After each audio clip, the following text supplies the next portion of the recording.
feel like Kobe in the fourth quarter. This is the Dane Moore NBA podcast. We're brought to you by Prize Picks and coming at you Wednesday afternoon. It's January 8th after the Wolves 104-97 win over the Pelicans on Tuesday night. We're lucky to have Wolves beat writer Chris Hine here with us. Chris, who was at the game Tuesday night in New Orleans, but is now already in Orlando, and it's like 2:30 p.m. Central Time as we're recording this. Chris, thank you for making this happen and having a big old Starbucks before you sat down to record. Listen, I revolve the whole day around you, Dane. That's what I do. That's what I do for this show, this podcast.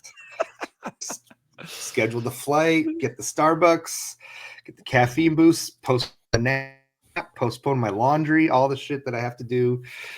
All because of you.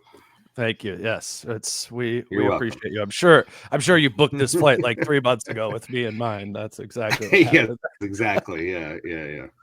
100%. So just to get right to the game from last night, you were there. What stands out from afar is obviously Ant's offense. He had 32 last night, which on the second night of a back-to-back pushes him up to 122 points over the last 3 games. Another thing I would say that really stood out, at least just kind of looking at the box score, right, is Gobert's stat line game was kind of accentuated by the box score. He had 14 rebounds last night after having 18 on Monday night. Also had 6 blocks there. And we're going to get to those. We're going to get to Ant and Rudy, but also standing out during the game, maybe less so in the box score, was Julius Randle's play in the game. His line was 16, 6, and 3. Certainly brought added value against Randle. But what really stood out to me was, watching the press conference and what he said, what Finch said in response to you. Maybe I can start by playing that clip, and we can kind of go from there, because I thought this was really interesting.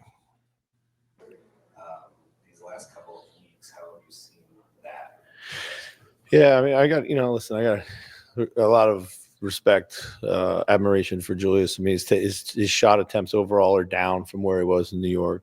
His numbers have been, in line with too. So he's having a bit more of an efficient season for us there too. We've asked him to do different things at different times as our teams ebbed and flowed. Hey, we need you to score more. Hey, we need you to pass more. Hey, we need you to create more offense. We need you to handle more. We need you to pick up the pace for us. Like, he's tried to respond to it all. And, I'm always conscious that, we're asking him to do a lot of things, and maybe he's not able to settle into his own rhythm sometimes. But he's been a trooper, and, he's guarded a lot, taking a lot of really good matchups for us. So tonight was a good example of that. So that, that stands out, right, Chris? And he's consistently highlighting what Randle is doing. But I thought that was a little bit, more specific and maybe highlighting something new in the kind of like diversity of ways that Randle is doing maybe many small things rather than many big things. Obviously, I'm bringing this all up in the shadow of the fan base is seemingly very frustrated with Julius Randle and thinking that he gets in the way. And there's really a big disconnect there between what maybe some of the outside world is seeing from the Julius Randle experience and Finch's view of what's going on with the Julius Randle experience. How are you kind of processing all that? Yeah, it's kind of how I thought Finch has viewed Randle all along. And that's kind of been the tone really from the start, ever since Julius here, the way that Finch has talked about him. And I think Finch has tried to highlight and tried to emphasize to people that there's a lot of things that Julius does that they see that maybe fans don't see. What fans see, and it's the long possessions with the dribble downs, it's the clunky turnovers, it's the lack of effort or confusion on defense, whichever it is from time to time. But I think Finch has been trying to take a long-term view which is what he's been trying to do with this lineup and this roster all season, take this long-term view of trying to make all of this work and all of this fit. And, I think you notice among the fan base that Julius has obviously become a lightning rod for the issues for this team, right? Exhibit number one. But the vibe I just get being around this team is that while it is sometimes clunky, like Monday's game, obviously Julius didn't play well, and Finch cut his minutes as a result. And I think you've seen Finch be a little more willing to do that later in games and not close with Julius if he doesn't have it going on a given night. I think that's a bit of a change from earlier in the season. But I think from a team-wide view, they don't view Julius as like the main problem. And I know that fans maybe don't want to hear that, but that's kind of how the team is thinking, I think. And it's a little bit of everything. It's if Mike was playing better, they might have a few more wins. If Jaden was shooting better, they might have a few more wins, right? I think it's all of this put together. I don't think there's like, here's the number one thing that's going wrong, and it's Julius Randle, and we got to get him out of here. Like, that's not how I'm getting the sense that the team is viewing its issues so far. So no, it's a little bit of everything. It's a little bit from column A, column B, column C. And that's kind of where they're at in terms of evaluating how everything is going, I think. I want to get to that, but I just do want to highlight again that I think probably some people hear that quote from Finch and go, oh, he's just, pumping his tires. He's whatever, doesn't want to rip him, is improving his trade value or whatever. But at least specific to that game last night, Randle was really important. He was on Monday. Wasn't like you just said. Right. Monday was not a good game from Julius Randle when they first changed the starting lineup, but he gave them a big body to guard Zion Williamson with. We've seen this team play Zion Williamson in previous seasons, and he's eating McDaniels. Up. Yeah, right. They just don't have a matchup for him personnel wise, just kind of size wise. I think Nas kind of maybe was the best, but he would just go through or around, mostly through Gobert and McDaniels when they would guard him. And Nas was decent. Randle kind of provided some more size and strength and held up decently well in that matchup to the end of. He played 35 minutes last night. Wolves won those 35 minutes by 21 points, which means the 13 minutes he sat, they lost by 14. Randle was helpful in the minutes he was on the floor last night. And I think that's like a kind of an example of what you're talking about with the team and how they're viewing things on a more like immediate basis, if that makes sense. They're focused on not just winning the next game, but kind of focused on winning this chapter of the season, right? Maybe this next month of the season. If you just all the players in there's an immediacy to what they're doing. Whereas I think people who understandably have some frustration or concern with Julius Randle, it's a little bit more about the future. And I think that's where the disconnect is, right? And they can have not like what it's looking like when he's playing and have, trouble with the body language like he had on Monday night. But there's a lot of scared about the future or frustrated about the past stuff with Randle that I think, he just has to kind of wear in this. He didn't ask to be traded for Karl Anthony Towns. He didn't ask to be the guy that's, blocking Naz Reid from the starting lineup. And and it's not, he happens to have a player option when he did that. And that creates a weird sort of awkward dynamic between, okay, what is going to happen come the offseason? If he opts into that player option, well, that's going to probably cost his team Nikhil or Naz, to some extent. But if you're Julius Randle, you're just kind of like, well, I'm just going to make a good decision for me financially. Like if opting in is opting in, it makes sense. And he's going to do that. It's just, I've just been trying to think about the disconnect because there's a huge disconnect between what Finch seems to be feeling and is saying and what I think a majority of people watching this team are feeling. And I think we're just trying to, you and I both kind of navigate somewhere in the middle of what is the truth. And I think that's to me what I'm feeling the biggest disconnect to be, I guess. Yeah, it is that kind of question of the future. And look, fans are wondering what is going to happen after this year or at the deadline. I don't know. I hate to just say I don't know. I don't know. I don't know what is going to happen with everybody's contracts, with what's going to happen at the deadline. I know that's what people want to hear, and social media wants to hear what we think is going to happen. I hate speculating because then people run with that. So I think it's just better to say I don't know what's going to happen. I still think the next month is incredibly important. That's what I'm at. If they go on a run and suddenly they're like 8-9 games above 500 by the deadline, are they, does that change how they approach the trade deadline this year? It may very well. I don't know. I think that this next month is a very important month of basketball for this franchise. And to your point, I think the adjustments Finch has made, or the willingness that Finch has shown to sit Randle end of games, to kind of cut his minutes on nights where he's not playing well or he doesn't have it, I think it's one of the steps in the right direction for this team overall. Mm-hmm.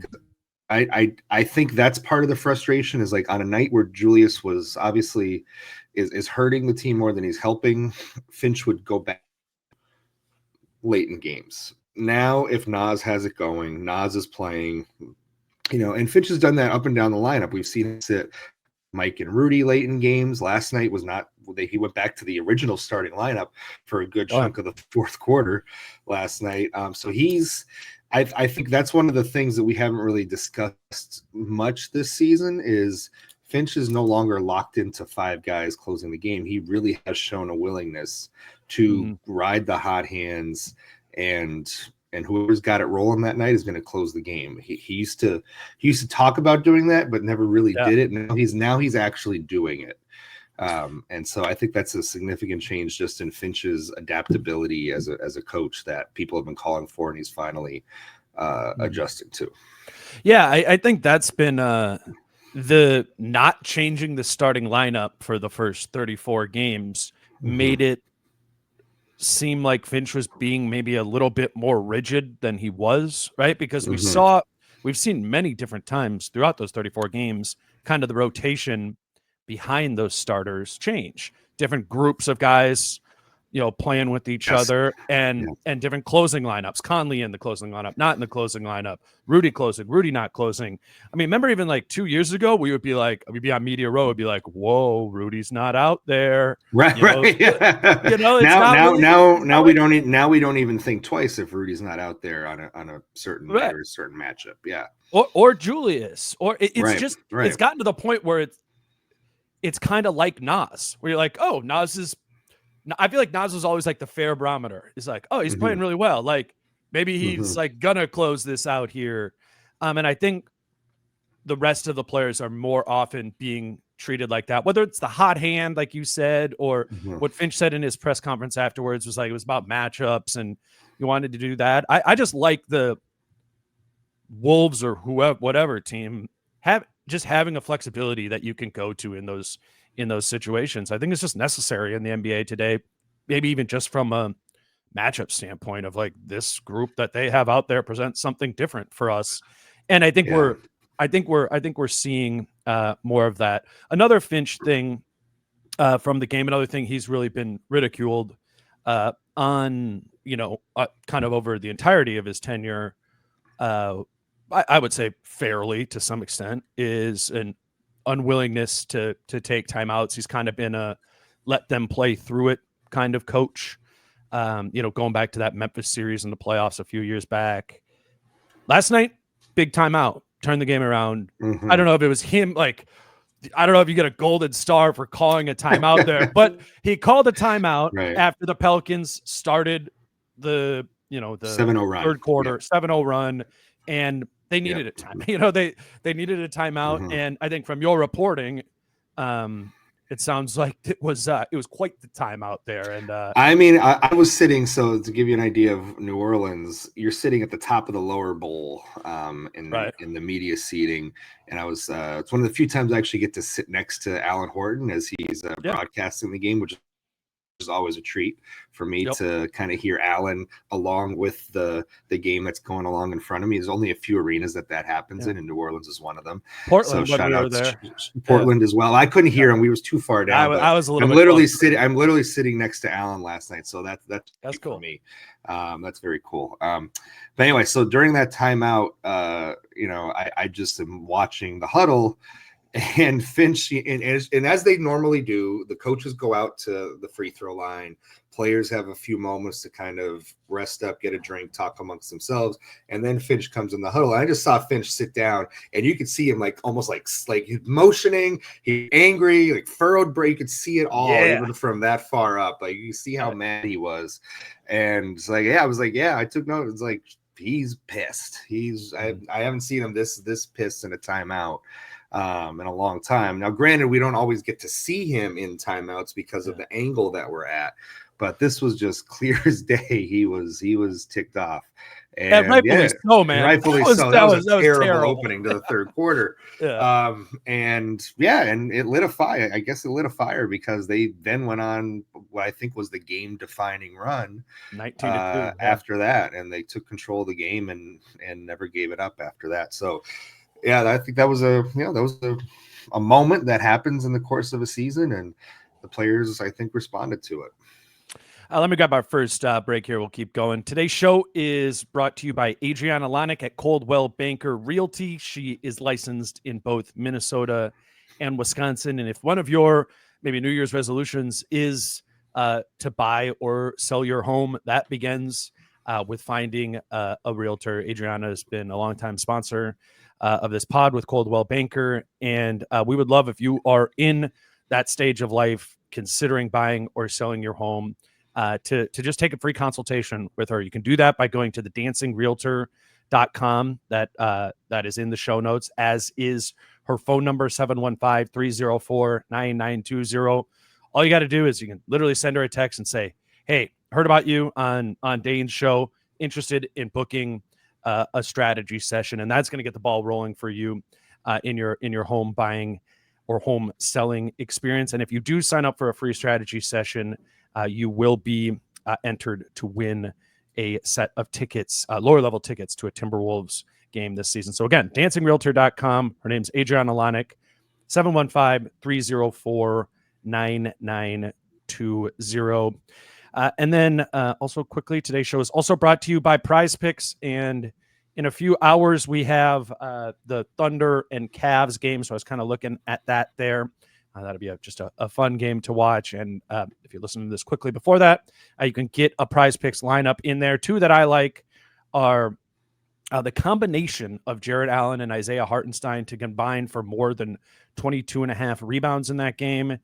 And then I'm just going to keep thinking that Shea's going to play really well in these matchups. I'm saying more than 43.5 points / rebounds / assists or plus assists, all that together. Big Shea game I would go with there. But yeah, go ahead, check out Prize Picks for NFL this weekend or Wolves games later on, later this week, tomorrow against Orlando. It's a fun way to have something else going there. I think particularly for playoff football, it'd be a fun thing to do now that maybe your fantasy football season's over. It's kind of a way to be able to keep playing. So check out prizepicks.com or the Prize Picks app. Use promo code Dane. Let them know you came from us and get your account credited with a $50 credit when you place your first $5 lineup. Well, I offered a chance for you to continue your fantasy football season, but you turned me down. Dude, I can't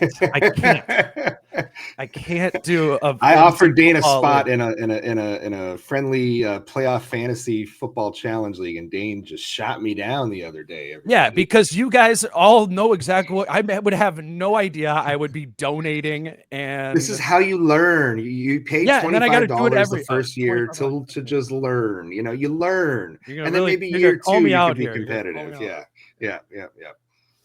Mm-hmm. I will follow vicariously through you. Sure. This season, I will learn what it looks like. Yeah. And then then you can bother me. I'll let you Bother me next year. Don't you Next feel year. like, in all seriousness, once Mhm. fantasy football season gets over a little bit, don't you kind of go, like I don't have to do waivers on Tuesday night. I don't Well, have to check if my guy is the questionable. beauty of what the league I was telling you was that you just draft and then you set it and forget it pretty much. And you just check in after the Super Bowl and see if you won. All right, did I actually miss my window here? You did, yes. Okay. I found somebody else. I moved on. I'm sorry. I'm gonna be on Prize Picks. That's what I know. There you go. That's right. They get your fix in. Good player to have had on your Prize Picks squad the last 3 games would be Anthony Edwards, 122 points over the last 4 days, 3 games. His numbers, Chris, over the averages over those 3 games are 40.7 points, 7.3 rebounds, 4.3 assists. He's shooting 59% from 3 on 13 attempts per game, and only 40% from 2. Kind of surprised me on 14 attempts per game in that 3-game stretch.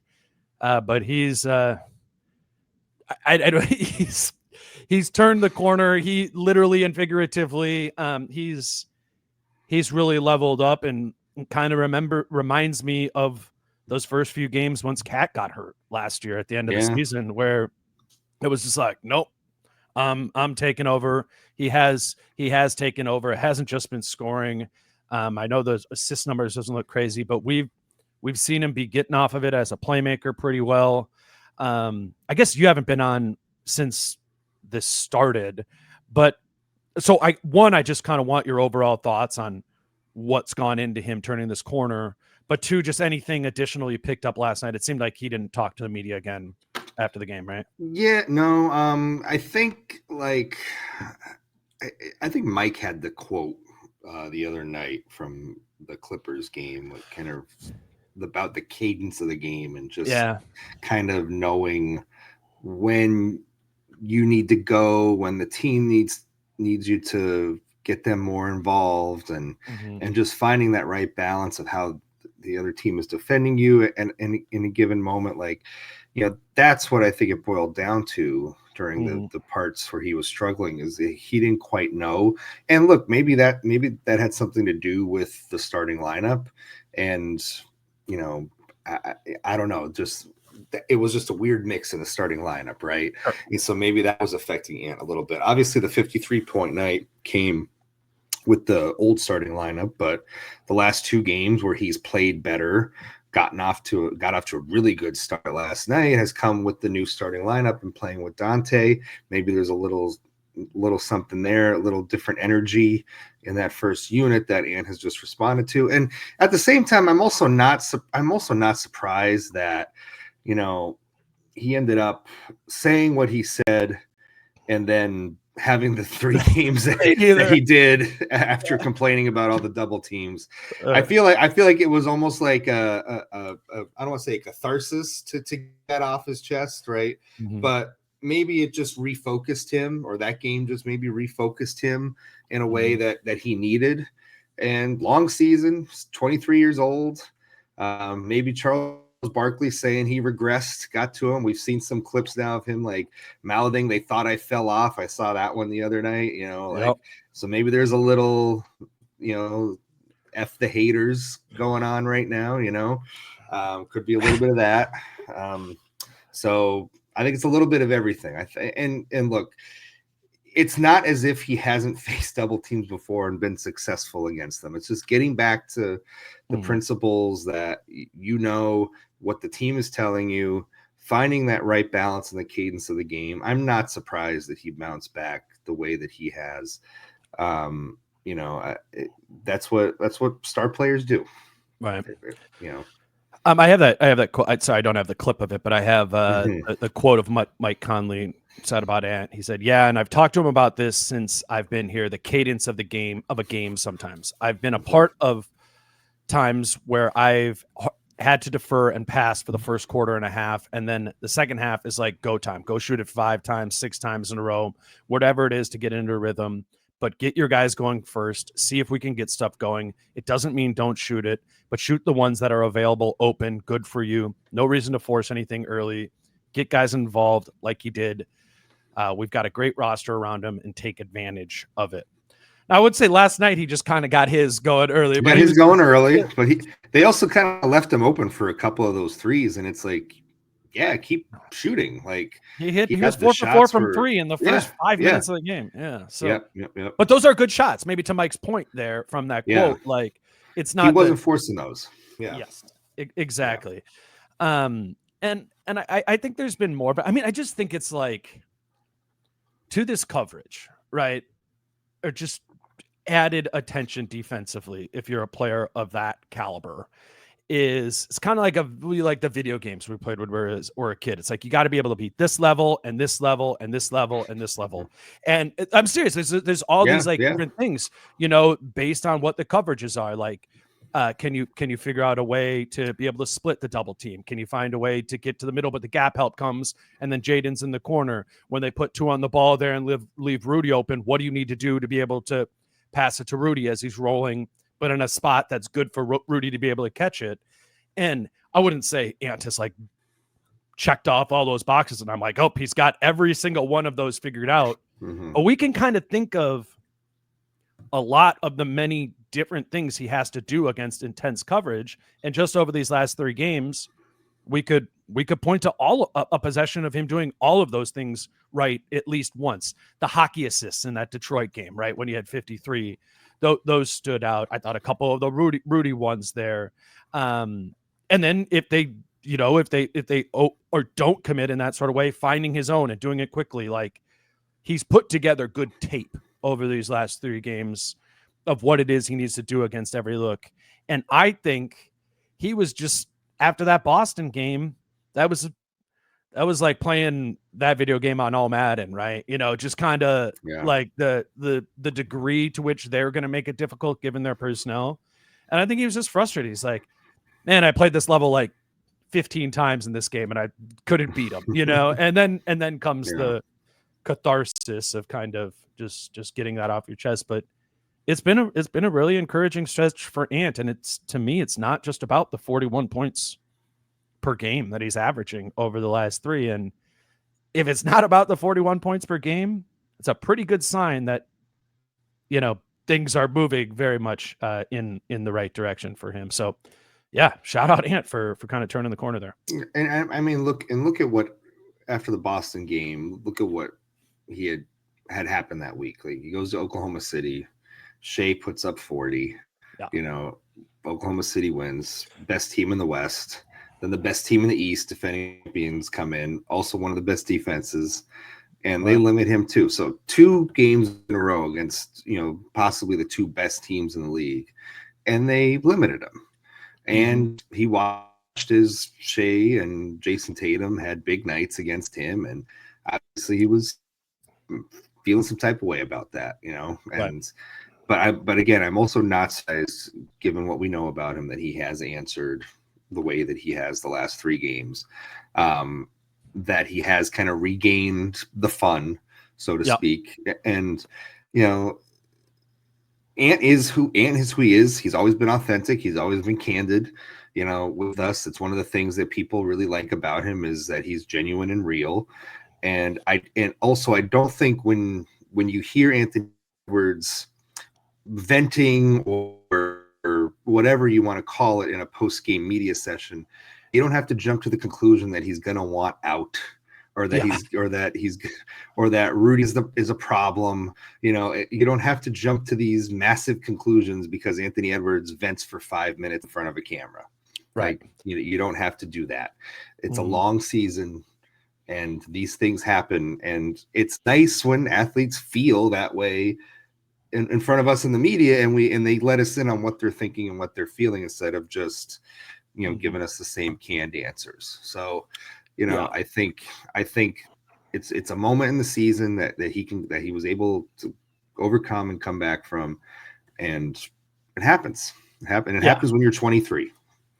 And I would absolutely echo all of the, we appreciate the transparency and the authenticity of when he does talk. I think I did the pod with Kyle the day after that, And I probably didn't acknowledge that part of it enough. I just didn't like what was behind that answer in that Boston game in particular. Sure. Because other guys were making shots. Yes. Yeah. Right. It can be both, right? It can be both. Right. The answer about what happened in the third quarter was not his best moment.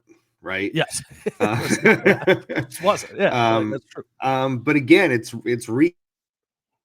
And I think he thought about, and I think Finch referenced this, like he thought about what he had said and came in and said, all right, I got to get back being myself.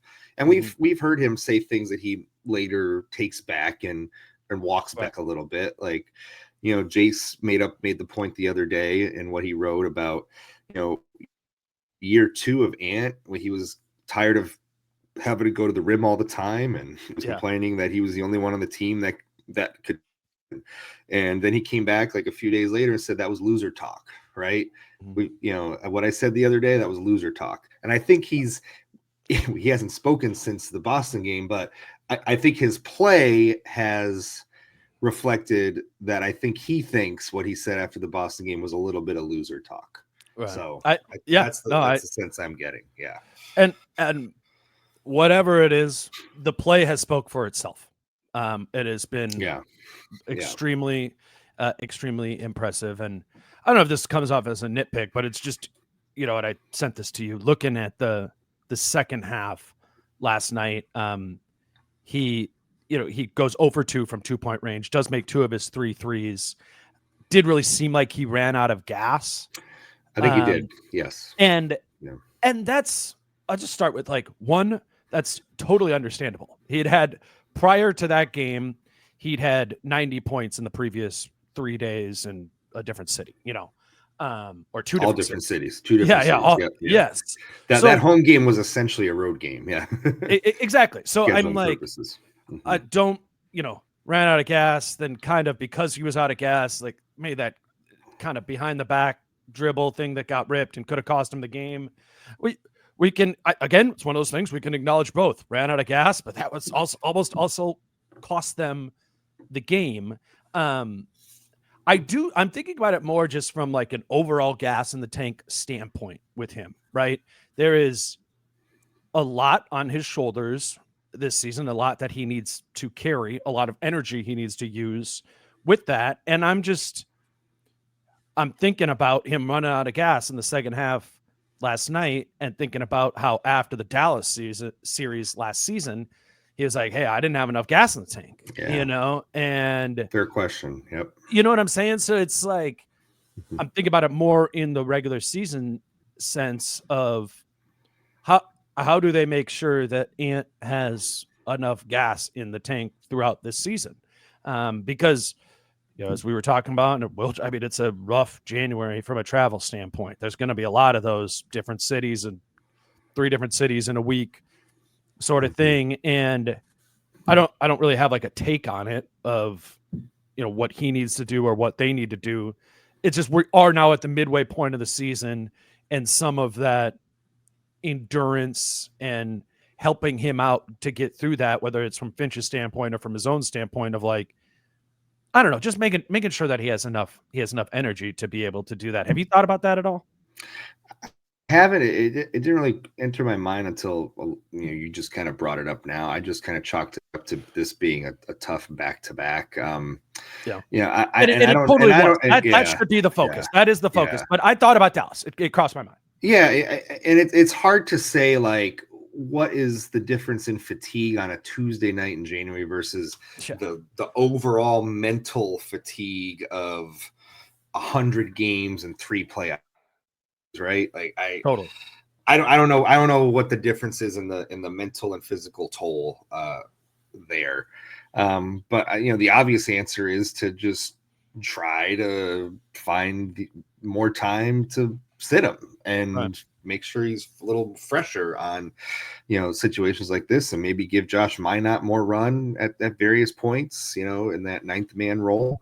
That's the obvious answer. But the fact of the matter is, whether it's a back-to-back or not, it's going to be every night Anthony Edwards having to do a lot offensively for this team to win. It's just how it is. Right. Whether he plays 32 minutes or 37 minutes, those are going to be high intensity minutes. And unfortunately, where this team is at, they need to win games. Yes. And they need him on the floor as much as he possibly can, right? It's just the reality of where this team is at right now, and they just have to hope that at 23 years old, he is in shape for the long haul. Yeah. You know, that's just, and I think he is. No sign. I think he is too. I think he is. He isn't. He played. And he played the entire second half against Detroit on Saturday. And then he played the game on Monday, and then Tuesday was a back-to-back. Yes. So it's more like knowing you're playing 3 games in 4 nights, and and if you are Finch and you're like, okay, well, we played him for 24 in the second half against Detroit, like, what can I reasonably expect out of him? And again, he scored 1 million points and is largely delivering there too. So maybe he is a superhero in that way. It's just there's going to be a lot more of those, and that just comes with some tread off the tires. And I don't know, maybe at 23, it's no big deal, and you catch your breath when you have your opportunity to catch your breath. It's certainly not a critique of Ant. It's more of like a process question, I guess, that I would have. And maybe you can bring up to him when we get the chance to talk to him, just where he's at physically in the arc of the season, and coming off the Olympics and all that. Know. But I do think at the same time, I don't think I think there's plenty of gas in the tank. I do too. Just wanted to note that. Let me grab another break here to let you all know that today's show is also brought to you by Duer, Duer.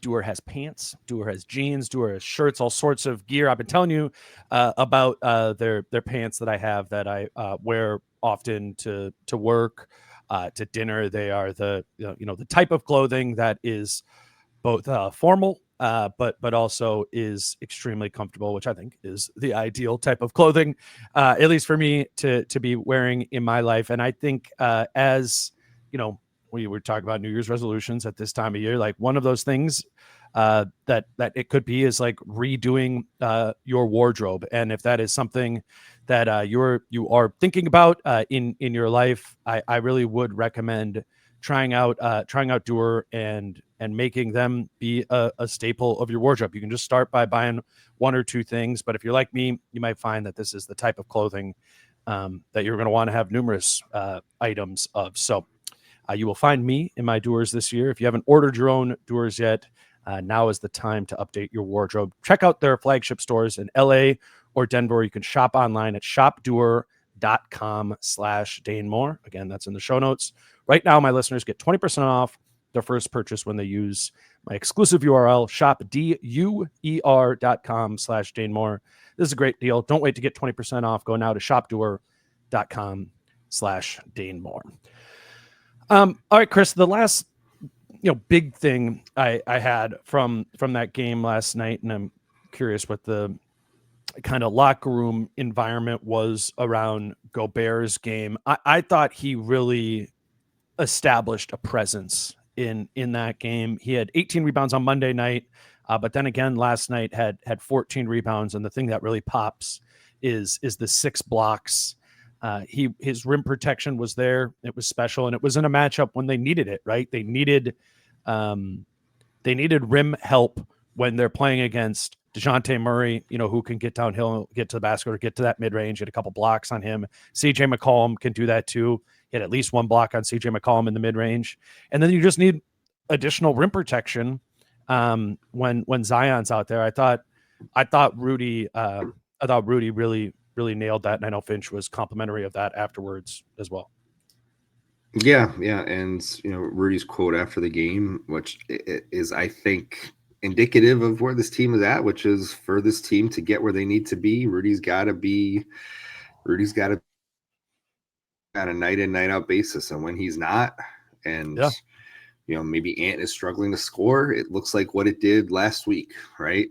That's just a fact of where this team is at. You need the guys that are making the most money on the team to produce like they're making the most money on the team. You could talk all you want about lineup combinations and bench units and who to start and this and that, but if the guys at the top of the payroll aren't playing like the paychecks that they're earning, then this team is going nowhere.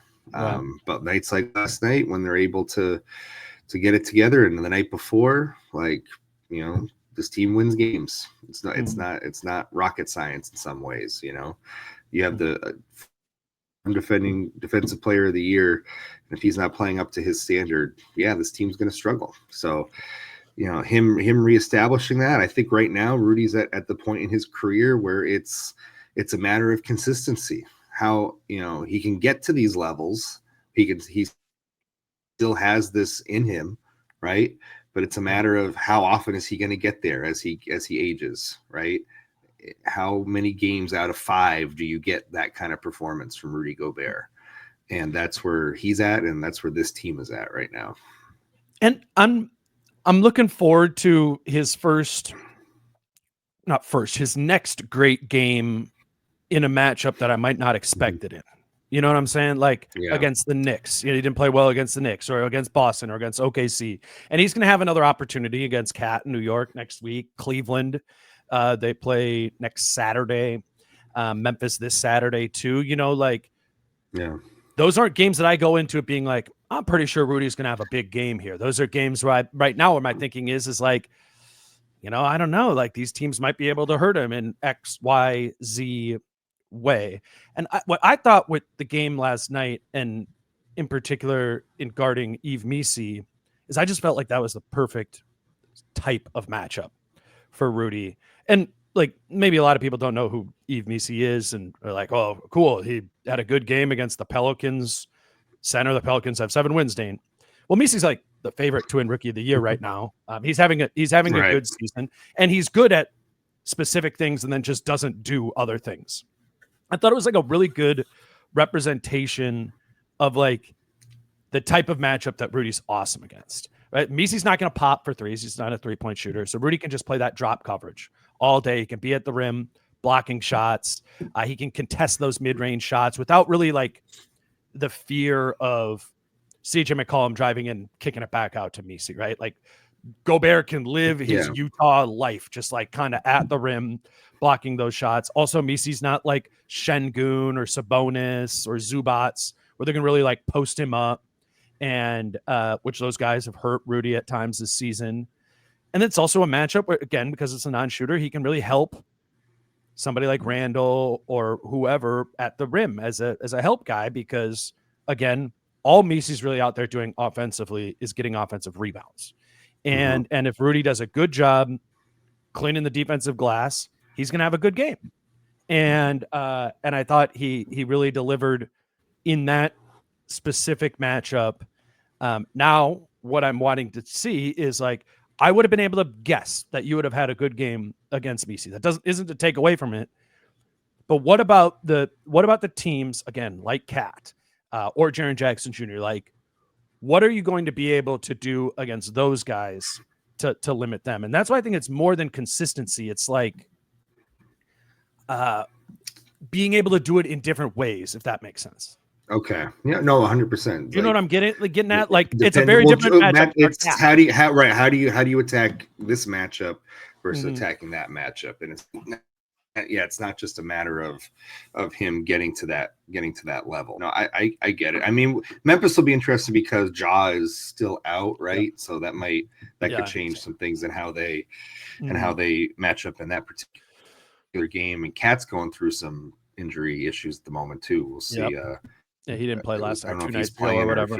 So you know, we'll see it on those fronts. It is January, where it's I'm sure if Cat is anywhere near playing, he will play in that game next week.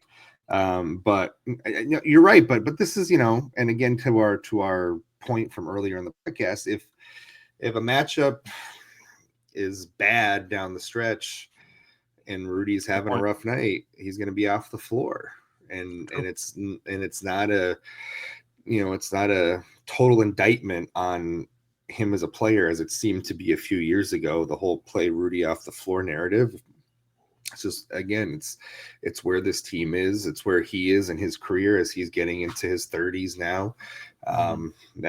It's whether it's matchup or whether it's him, rising to, as he likes to say, the same level every night. That's just a little more inconsistent.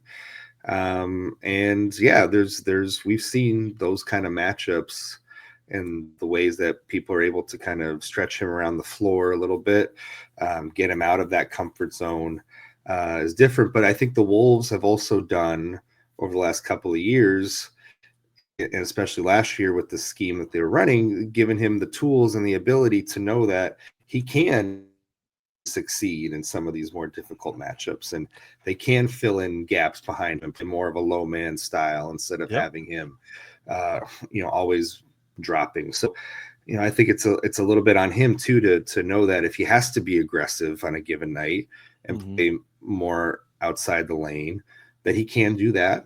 And if that's how they choose to play, they have to commit to behind him, and Julius has low man assignments and all this stuff has to fall into place. And it's not just on in those moments, it's on the rest of the team in those matchups as well.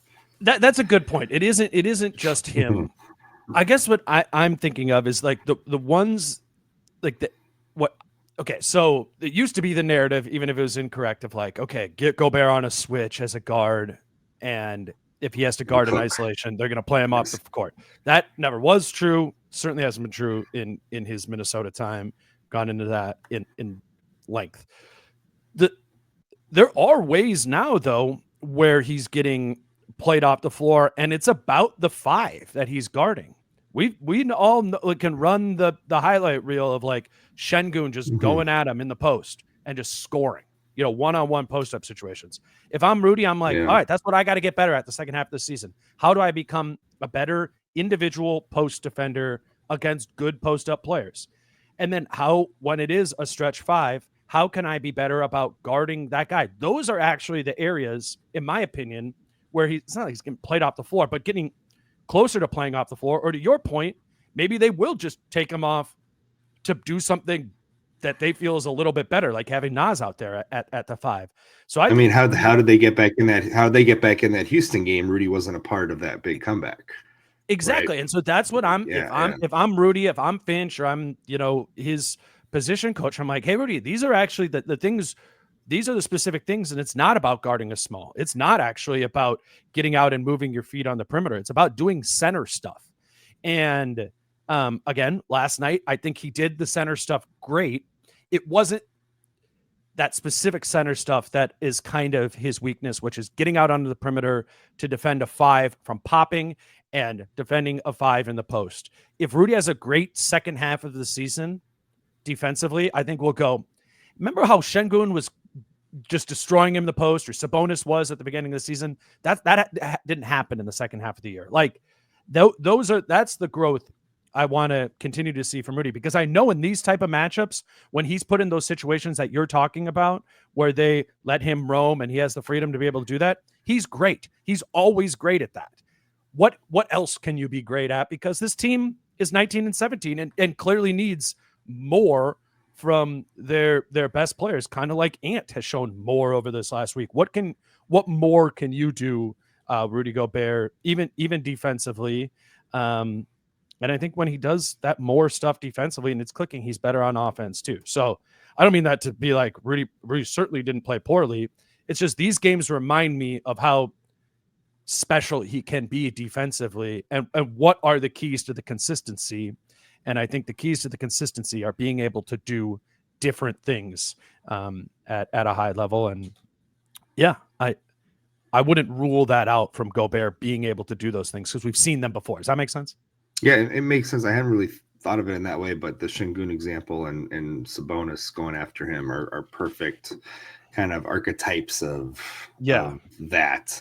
It's like guys who are just can bang with him a little bit, can or maybe a little quicker than he is, can get their shot off around his, shot block attempt, whatever it is, where his size Davis can be like that sometimes. Yeah. Sometimes AD settles, but when he's trying to be like forceful, like the first game of the season, I guess Julius guards him sometimes. But yeah, it's that idea, right? It's those strong guys that you're talking about. Yeah. Guys where they can negate some of his powers, so to speak. Exactly. And New Orleans didn't have that. Mm-hmm. And Orlando, I don't even know who's available for Orlando. Yeah, Orlando's I have to look at the injury report. Yeah, it's Batadze will start for them. So it's not that. Like those are the one, and I against a neutral matchup like that, like I am under the expectation that Rudy's going to be great in a neutral matchup. But against some of those other like the ones that he struggled with, just in those archetypes of guys, like you said, can he be a little bit better than them? And that's how he makes his push for another defensive player of the year, or I think Wemby's going to win that, but like getting second in that or being viewed as an elite defender again this season. He's situationally been elite this year, and then just solid in other spots. You want that solid to become elite, but no complaints at all about New Orleans. I even thought he was like early in the game. It helped that he was involved in the offense. Sure. I thought that mattered. That's really all I got from that game last night. Obviously, we've been doing a bunch of pods recently, so I wanted to talk a little bit about your tales from the beat. From your, I think I have this up here. Here, look at this picture on the YouTube channel of Chris at look at that. Detroit. Just tell people a little bit about what the Tales from the Beat thing newsletter is and what this tale was. I thought it was cool. Yeah, so if you subscribe to our newsletter, free newsletter every Tuesday, you get almost like a quasi story from me at the top where I discuss, something that's going on with. It's a real story. We do a couple mail. It's a real story. Yeah, it's a real story. We do some mailbag questions. And then at the end, I do a Tales from the Beat where I just kind of give you a little peek behind the curtain as to life on the road or what it's like covering a team or kind of the ins and outs of the locker room. And so the trip to Detroit gave me an opportunity to opine on media meals on the road. And Detroit is the king of media meals. True. Little Caesars Arena. It is a literal buffet of options for you. Many different stations. You could eat healthy, you could eat unhealthy, but you have the ability to eat whatever you want. Essentially, ice cream machines. It's wasn't that the arena that Jaden came in to eat dinner? Yes, it was. Yes, Jade came in to get his dinner. A couple years ago on the road. So it's listen, there's a lot of arenas, and New Orleans actually is one of them, one of the best food cities in the world, yet has like the worst kind of media food. Last night it was just not happy. You're freezing up on me a little bit there. There we go. Not great last night. So I was on a high in Detroit. I came crashing down last night in New Orleans. So I had a little bit of everything in Detroit. I had some chicken, some fish, some pasta, some pizza. Had the ice cream during the first quarter. It was a good night. And so I kind of listed some of the places that Minnesota is also top tier. Like the Wolves do a really good job with the media meal. And thank God they do. considering we have to spend 41 home games there a year. But in the course of this job, you don't take that for granted when an arena does a nice spread like that, because there are plenty that don't. Right. And so, it was. I really like the newsletter, man. And I'm kind of thinking about it, knowing you and having some of that institutional knowledge myself as well. I'm like, this is a cool way of sharing it. And the newsletter like kind of taps into, I think, a little bit of like a different writing voice of Chris's that I personally, really enjoy. You've all read him you know, in the Star Tribune, the gamers, or obviously like the feature stories that you know, that he like wrote on Rudy Roundtree, Naz Reid's mentor last season. You get that stuff from Chris all the time, but it's like in Chris's job, you're like literally not supposed to put yourself into those stories. Yeah. And what's cool about the newsletter is they're asking you to put yourself into your story. And the life of a beat writer, like every road game beat writer, is a cool, and it's a unique one. It's like, again, Chris was in New Orleans last night at, I don't know, doing interviews in the locker room till like 11 o'clock or something like that. And now 15 hours later, whatever, he's in Orlando for some reason doing a podcast with me. But I have to do laundry. I have to do laundry because I'm staying on the road for this next stretch here. So like, you know, I'm on the road for 20 straight days here. I am not going back to Minnesota. Like the Wolves have like some home games coming up, but then they go right back on the consecutive home game until like the end of the month. So I am just literally staying on the road and just going to like the next city where they're gonna be like after that. And it's just not worth it, both financially and like on my energy, like the wear and tear on my body and energy to go back to Minnesota and then fly back east or wherever they're going next. So I go from Orlando. I'm going to be in, I think it's DC after that, and then I'm going to go to, they come home after New York, but I'm going right to Memphis after New York. And then Dallas is after Memphis, and then they're finally home for a little bit for a couple games, and then I'll be back in Minnesota then. But yeah, that's the life sometimes. This is kind of crazy. Sometimes, and I like tell people that I don't travel as much as Chris, but I travel to, a handful of the road games for sure. And people are like, "Oh, you're on the team plane?" I'm like, "No, me and Chris are waiting." You are in not the Delta. On the team plane. Yeah, I flew Southwest today with a lot of kids who were coming to Disney World. So plenty of kids on that flight. Thankfully, I didn't need to sleep. And the kids clapped when the plane landed, and it was all. Did you get in there too? I did not get in there. Yeah, we did it. Yeah, we did. We're still alive. All right. I did not get in on the clapping when the plane landed. No.